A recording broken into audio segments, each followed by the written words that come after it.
Le SMI, c'est le système de management intégré. C'est-à-dire qu'aujourd'hui, on a chez Concerto donc, différents référentiels en place.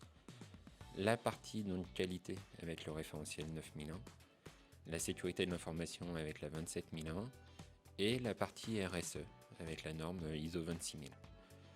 Contrairement aux autres, le SMI n'est pas un référentiel international, mais juste une volonté interne d'optimiser l'organisation de nos systèmes de management en un seul pour garder une cohérence et une vision globale de notre organisation.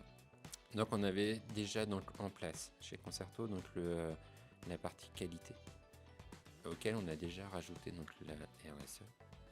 Et quand on s'est posé la question sur l'organisation de la sécurité, on voyait qu'au niveau des agendas, tout devenait complètement chronophage et on avait un problème de disponibilité des participants. Donc la réflexion a été de comment on peut optimiser en fait nos systèmes globaux. On a mis en parallèle l'ensemble des référentiels pour voir ce qu'on pouvait mutualiser. Et en fait, tout ce travail de recherche d'optimisation, de mutualisation, en fait, nous a conduit à mettre en place notre propre système de management intégré. Avec le SMI, on cherche à garder de la cohérence sur l'ensemble de nos actions. C'est-à-dire qu'on choisit nos référentiels parce qu'elles ont du sens dans le développement de Concerto et dans le développement de nos valeurs. Ce qu'on cherche à mettre en place aussi, c'est une cohérence sur notre ADN. C'est-à-dire que toutes nos actions, on ne les fait pas parce qu'elles ont un sens au niveau d'un référentiel, mais elles ont du sens dans le développement de Concerto pour l'atteinte de nos objectifs. Les bénéfices internes de l'organisation d'un SMI sont principalement en fait de proposer un cadre d'entreprise structuré et organisé.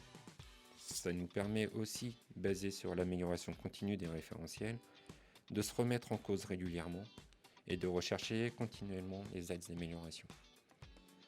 Nos indicateurs nous permettent aussi d'identifier le plus rapidement possible les écarts qu'on pourrait avoir. Un écart n'est pas toujours négatif, il peut aussi nous faire progresser. Nous ne travaillons plus aujourd'hui comme en 2013 et nos changements sont principalement venus de l'identification de ces écarts entre la documentation, ce qu'on avait rédigé de nos process, et les constats terrain qu'on peut faire lors des audits. On recherche donc principalement le développement du sens dans nos pratiques.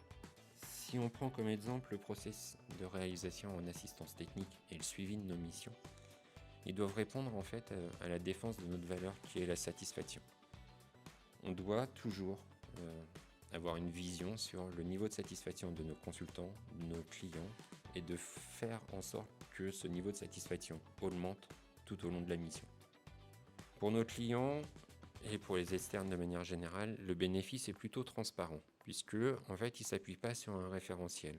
Si on parle de la norme ISO 9001, c'est un référentiel international, donc connu et partagé de tous. Donc là, on peut discuter, on a le même champ lexical et le même objectif derrière la 9001. Pour le SMI, c'est plus personnel. En fait, on ne parle pas de référentiel, on parle de démarche individuelle. Donc indirectement, la mise en place du SMI est vraiment transparent pour l'externe. Par contre, il révèle quand même une démarche un peu plus poussée de l'application des référentiels. On doit mieux comprendre en fait chaque référentiel et voir comment ils s'imbriquent et comment en fait on peut les faire s'enrichir les uns par rapport aux autres.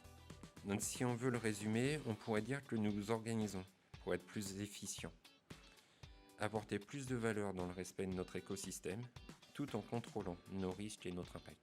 Donc aujourd'hui, nous sommes agréés, centre de recherche et d'innovation depuis plus de 10 ans, et tous nos travaux autour du numérique responsable devraient à un moment intégrer donc complètement notre ADN et apparaître dans notre essai.